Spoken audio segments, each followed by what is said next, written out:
कोण कोण उमेदवार नेते उपस्थित आता तरी मला माहिती आहे की भुजबळ साहेब, हसन मुश्रीफ साहेब, सुनील तटकरेजी, प्रफुल्लभाई, सगळेच पक्षातले मोठे नेते असतील नाही तर सगळेच आमदार वगैरे सगळेच येणार आहेत, तेवढी मला माहिती आहे. मुख्यमंत्री येणार असं देखील आता समजते.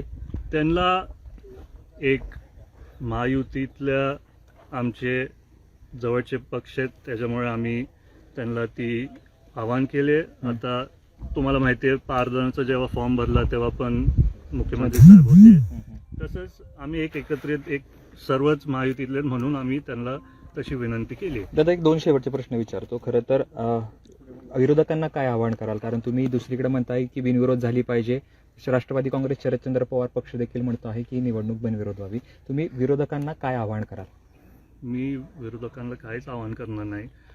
दादा असताना आमचे विचार दादांसारखे होते, तेव्हा पण ते बोलायचे. सगळ्यांचा अधिकार असतो निवडणूक लढायची, जर त्यांना लढायची असेल त्यांनी लढावं.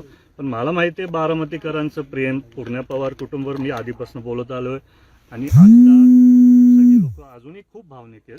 त्याच्यामुळे जर विरोधकांना लढायचं असेल त्यांनी लढावं. पण आपल्याला माहिती बारामतीकर काय करणार आहे त्या निवडणुकीत.